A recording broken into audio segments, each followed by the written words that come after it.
Welcome to video lesson 1.3, perpendicular bisectors. Today we're going to be working on how to construct a perpendicular bisector through a given line. Using your compass, we're going to take our pointer and place it on one endpoint of your line segment. For this video, I'm going to call these endpoints A and B. This way it is easier for us to describe.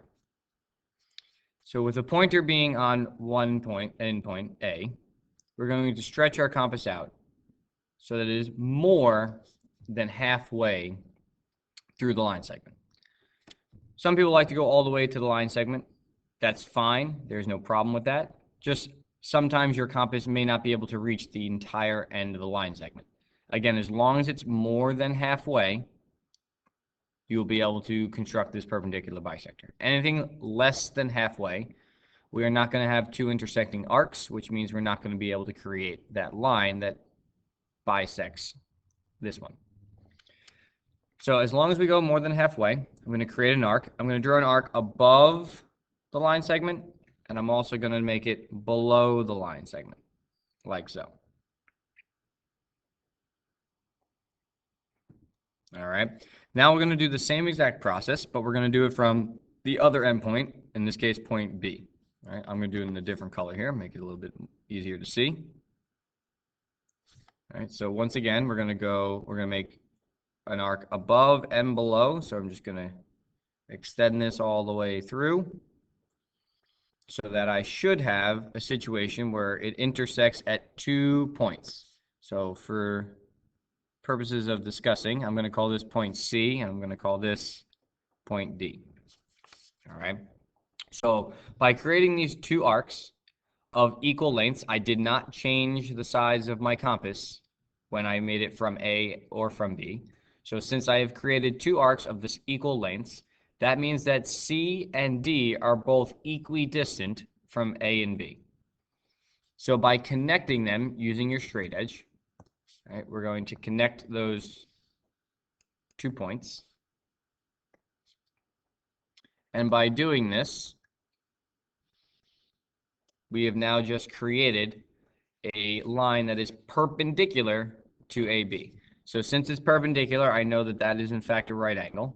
So I can put the little right angle symbol in here to show that I have in fact created perpendicular lines. Now, that gets rid of that takes care of that part. But the bisector piece, that means that we've not just created a right angle, but we've created a right angle and split A and B, line AB, in half. Therefore, this point of intersection here is in fact a midpoint. So I'm going to say that this is a midpoint.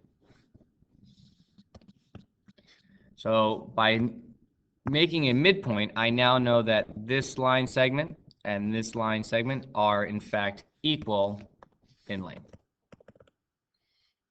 All right, so A to, let's say, M for midpoint is the same length as M to B. And that is how we construct the perpendicular bisector. Again, take an opportunity to pause the video and try this on your own on your note page.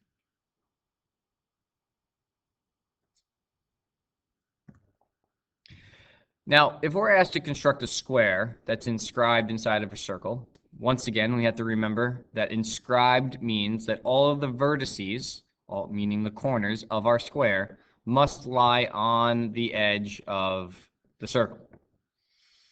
To do this, we essentially will need to make a perpendicular bisector within the circle. All right, so to do this, one of the first things we need to do is create a diameter. Remember, a diameter is a line that goes through the circle, meaning it touches both endpoints and goes through the center of the circle. Okay, so take a ruler, your straight edge, and create a diameter. Again, this could be anywhere. As long as it touches the circle at 2 points and goes through the center, it is in fact a diameter. So here's one endpoint, Here's the second endpoint, and it is clearly going through the center. So if we now create a perpendicular bisector of this line segment, I will get 2 more points on the circle that are equidistant from the 2 endpoints that I just created. So again, taking our compass, put the pointer on one endpoint, extend your compass more than halfway, so as long as I go past the center point, I will be okay. Once again, make an arc above and below. Just like all the other constructions, we don't necessarily have to draw the entire arcs. If I just want to show just a small part up top and a small part at the bottom, that's fine. Again, reversing and doing it from the other endpoint.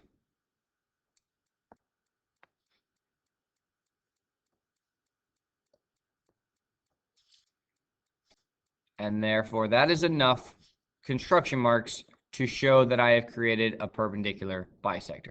Once again, if you'd like to draw the entire arc from both sides, that's fine, but the important part is showing the arcs and their intersections. Okay. Once again, using our straight edge, I'm going to connect these 2 intersection points, like so. When I do that, I now have a perpendicular line to this original diameter, the blue line. And now I have created 4 points, 1, 2, 3, 4, that are on the edge of the circle. All right. Now, our intersection marks of our arcs, they actually ended up being almost exactly on the edge of the circle. That might not be the case. That all depends on how far, or how large, I should say, of an arc that you create to begin with. All right. But it could be higher. They might be a little lower. It doesn't matter. The line will indicate exactly where on the circle those other points are. All right. So once I have that, again, using your straight edge, we're going to connect the points that we just drew. I'll do that here in purple. So 1, 2, 3, 4.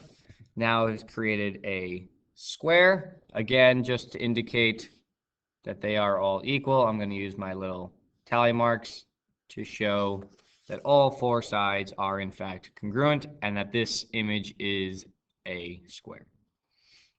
All right, and that is how we inscribe a square inside of a circle. All right, once again, pause the video and take this opportunity to try this on your notes.